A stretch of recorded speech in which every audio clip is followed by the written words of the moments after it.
ডিভোর্সের 4 দিনের মাথায় জানতে পারলাম আমি 1.5 মাসের অন্তঃসত্ত্বা। পরনে আমার একটা সাধারণ সুতির 3 পিস।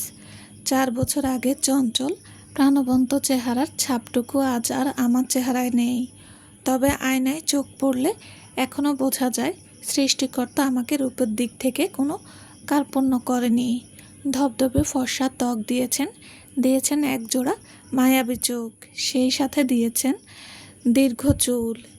যেই রূপের মোহে পড়ে একদিন ঢাকার অন্যতম নামিদামি উচ্চবিত্ত পরিবার তাদের একমাত্র ছেলের পুত্রবধূ করার জন্য তোলপাড় করেছিল।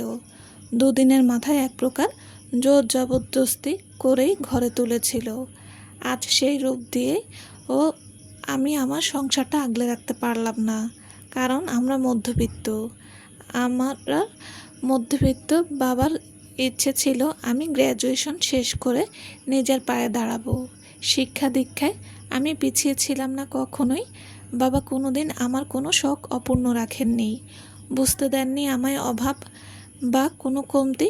কষ্ট হলেও আমার প্রতি মাসের পড়ার খরচটা আগেভাগেই রেডি করে রাখতেন। কিন্তু তামজিদদের বাড়ির ঝকঝকে প্রাসাদে পা রাখার 6 মাসের মাথায় আমার শাশুড়ি আর তামজিদ সাফ জানিয়ে দিল, চৌধুরী বাড়ির বউদের চাকরি বা পড়াশোনা করার কোনো প্রয়োজন নেই। তামজিদ আমার স্বামীর নাম।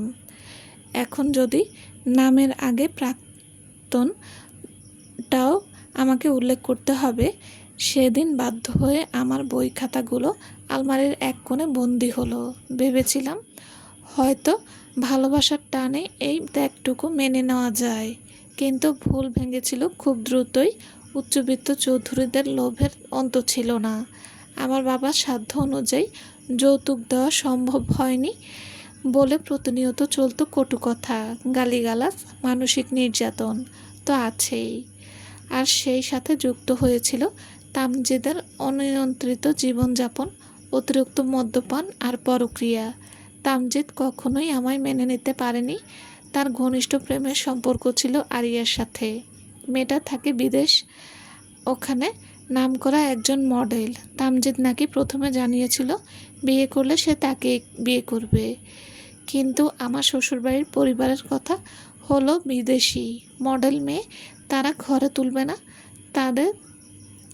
তাতে তাদের ছেলে যদি হাতছাড়া হয়ে যায়, তাদের রেখে একেবারের জন্য বিদেশ সেটেল হয়ে যায়। তামজিদ বিয়ের 2 দিন পর থেকে আমার সামনেই আরিয়ার সঙ্গে ভিডিও কলে কথা বলতো। তাদের দুজনের অসংলগ্ন চ্যাট আর ছবি দেখার পর সর্বপ্রথম যখন প্রতিবাদ করেছিলাম, উপহার হিসেবে পেয়েছিলাম তার ভারী হাতের চড়। ধীরে ধীরে হাত তোলার মাত্রা বাড়ল, বাবার বাড়ি যাওয়া বন্ধ হলো, কাজের মেয়ে 3টিকে বিদায় দেওয়া হলো, সব কাজ আমাকে দিয়ে করানো হতো। তাতে আমার আপত্তি ছিল না। শ্বশুর শাশুড়ি খারাপ হলেও সংসার করা যায়, কিন্তু স্বামী, ওনাকে আমি খারাপ বলবো না, কারণ উনি প্রথম থেকেই আমায় পছন্দ করতেন না। উনি তো ভালোবাসতেন অন্য একজনকে। মাঝে মাঝে আয়নার সামনে দাঁড়িয়ে হাসতাম আমি। এই রূপ দিয়ে আমি নিজের স্বামীকে ধরে রাখতে পারলাম না। তার মধ্যে কি মন চাইতো জানি না। চোখের পানিটুকু আলগোছে হাতের উল্টো পিঠে মুছল মিহি। নাক টেনে টেনে বলল, অ্যাসিড দিয়ে জ্বালিয়ে দেই নিজেকে। কি হলো বল? এমন ধবধবে ফর্সা গায়ের রং আর মায়াবী চেহারা নিয়ে না স্বামী পেলাম আর না সংসার। আসলে কি জানিস, মেয়েদের দেখতে সুন্দর হওয়ার চেয়ে ভাগ্য সুন্দর হওয়া উচিত। এরপর কি করলি? আমার সহ্য সীমাও একদিন পার হয়ে গেল। 4 দিন আগে আইনিভাবে সব সম্পর্কটুকু ইতি টেনে নিজের সম্মানটুকু বাঁচতে আমি ওই স্বর্ণ খাঁচা থেকে চিরতরে বেরিয়ে এসি। হঠাৎ মাথায় তীব্র চক্কর দিয়ে উঠল। দেওয়ালে হাত দিয়ে নিজেকে সামলালাম। প্রথমে ভাবলাম হয়তো এমন জঘন্য অনুভূতির জন্য শরীরটা খারাপ লাগছে। গত 3-4 দিন ধরে প্রচণ্ড বমি বমি ভাব আর মাথা ঘোরাও ছিল। সকালে বাবাকে না জানিয়ে পাশের ক্লিনিকে এলাম রক্তের কিছু টেস্ট করাতে। ঠিক তখনই দরজায় ছোট্ট বোন এসে দাঁড়ালো। আপু, ভিতর থেকে লোক এসে এই লোক রিপোর্ট দিয়ে গেল। আমি খামটা খুলে রিপোর্টটা হাতে নিলাম। চিকিৎসা বিজ্ঞানের জটিল শব্দের মাঝে কেবল একটা বাক্য আমার চোখে স্থির করে দিল, পজিটিভ জেনারেশনাল এজ 6 উইক। আমি 1.5 মাসের অন্তঃসত্ত্বা। রিপোর্টটা হাত থেকে খসে নিচে পড়ল। যে পুরুষের সাথে সম্পর্ক শেষ, যে আমাকে পশুর মতো নির্যাতন করেছে, তারই রক্ত বয়ে চলেছে আমার গর্ভে। দেওয়ালে পিঠ ঠেকিয়ে নিচে বসে পড়লাম। কী করব আমি এখন? ফেলে দেব এই প্রাণটাকে, নাকি পিতৃহীন পরিচয়ে এক কঠিন যুদ্ধে নামব? নিজে পেটে হাত রাখলাম। চোখের কোণ দিয়ে জল গড়িয়ে পড়ল। ভেতরে কোথাও এক অদ্ভুত শক্তির জন্ম হলো। আমি ফিসফিস করে নিজেকে বললাম, না, এই বাচ্চাটার তো কোনো দোষ নেই। একে আমি একাই মানুষ করব। ওই অত্যাচারী কোনোদিন জানতেই পারবে না এই সন্তানের অস্তিত্ব। 3 বছর পর আকাশটা আজ মেঘে মেঘে আচ্ছন্ন। চট্টগ্রামের এক নামকরা ব্যস্ত হাসপাতালের 4তলা বসে আছে মিহি। ঢাকা শহর ছেড়ে দিয়েছে বছর 3 আগেই। গত 3 বছরে তার জীবনে আমূল বদলে গেছে। বাবা সামান্য জমানো টাকা আর নিজের টিউশনের আয় দিয়ে সে জীবনটাকে আবার নতুন করে সাজিয়েছে। ডিভোর্সের কষ্ট, লোকলজ্জা সব পেরিয়ে সে এখন এক স্পষ্টবাদী আত্মনির্ভরশীল নারী। আর এই 3 বছরে তার জীবনে সবচেয়ে বড় আলো হয়ে এসেছে তার 3 বছরের মেয়ে মাইশা। টুকটুকে লাল আর ডাগর ডাগর চোখ নিয়ে মাইশা হলো মিহির জীবনের একমাত্র অক্সিজেন। আজ হাসপাতালে এসেছে মিহির এক সময়ের অনার্সের বান্ধবী অর্পার সাথে। অর্পার মা ডাক্তার রাজিয়া সুলতানা এই হাসপাতালের গাইনি বিভাগের প্রধান এবং একজন বিখ্যাত গাইনি বিশেষজ্ঞ। মাইশার হালকা ঠান্ডা লেগেছিল, তাই অর্পা জোরে এখানে নিয়ে আসা।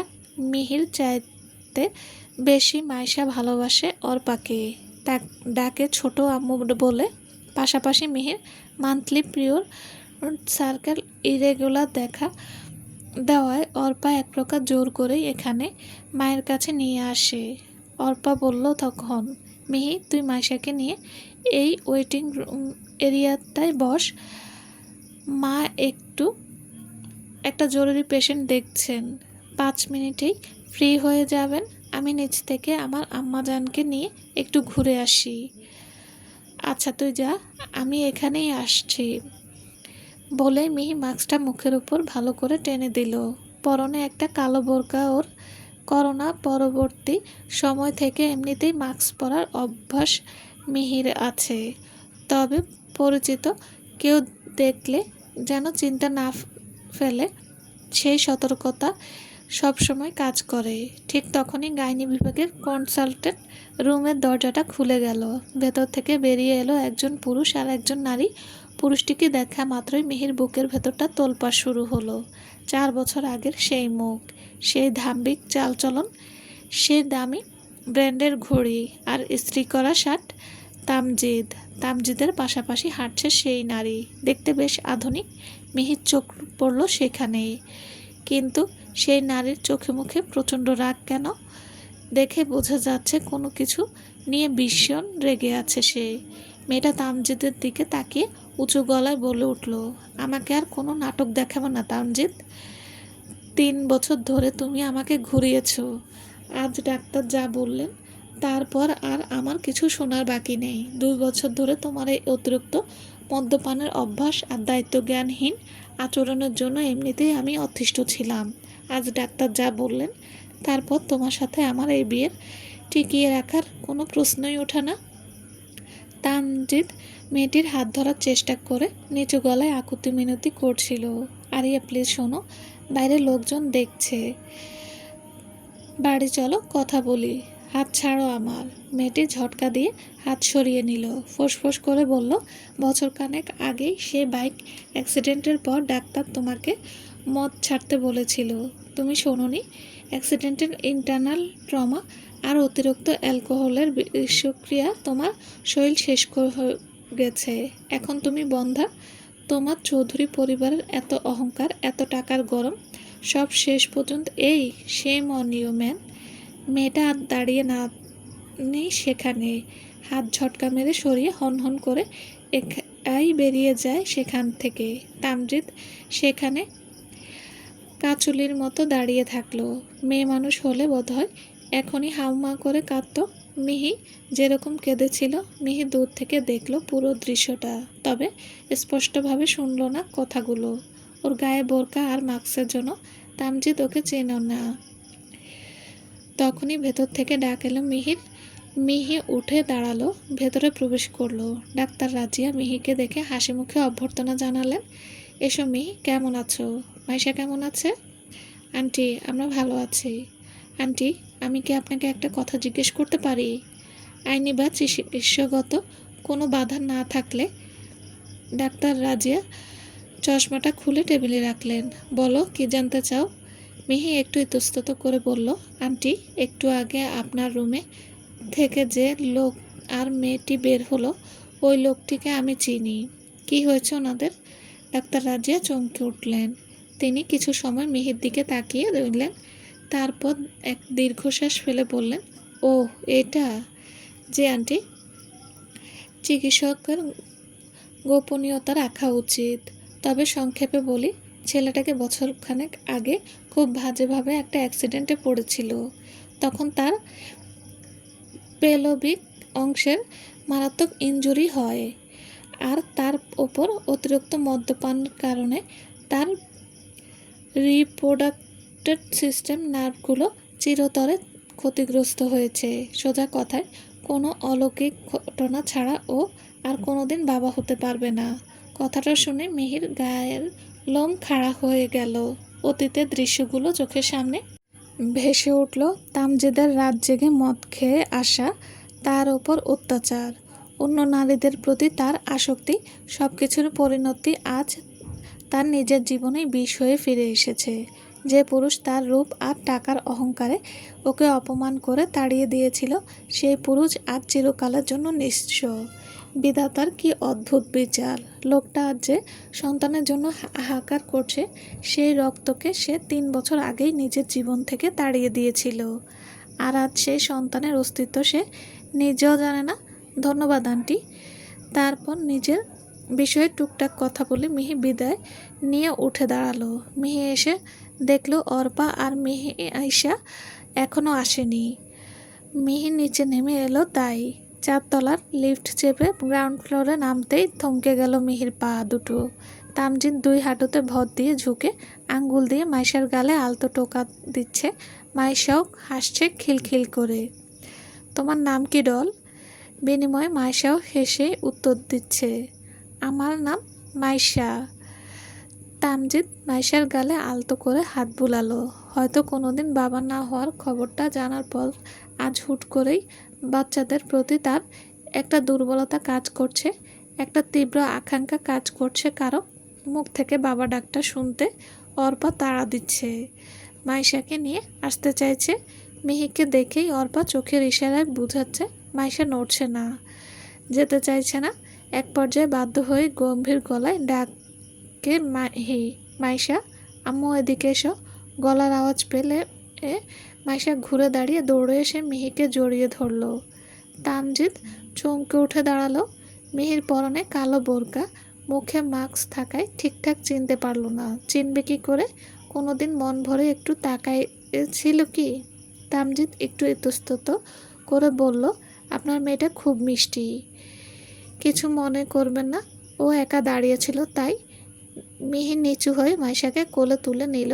তামজিৎ এক দৃষ্টিতে মিহির কোলে থাকা বাচ্চা মাইশার দিকে তাকিয়ে রইল। বাচ্চাটার চোখের গঠন, চোখের উপরের ওই ছোট্ট তিলটা হুবহু তামজিদের নিজের মতো।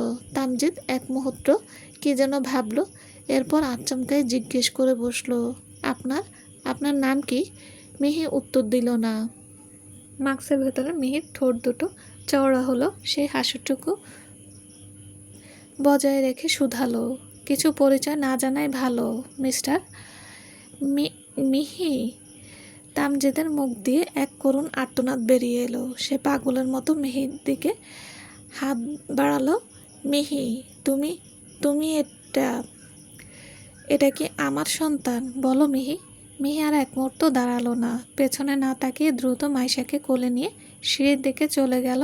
তামজিৎ পেছনে পেছনে ভাঙা গলায় চিৎকার করে ডাকলো, মিহি দাঁড়াও, প্লিজ আমাকে বলো, ও কি আমার মেয়ে? মিহি।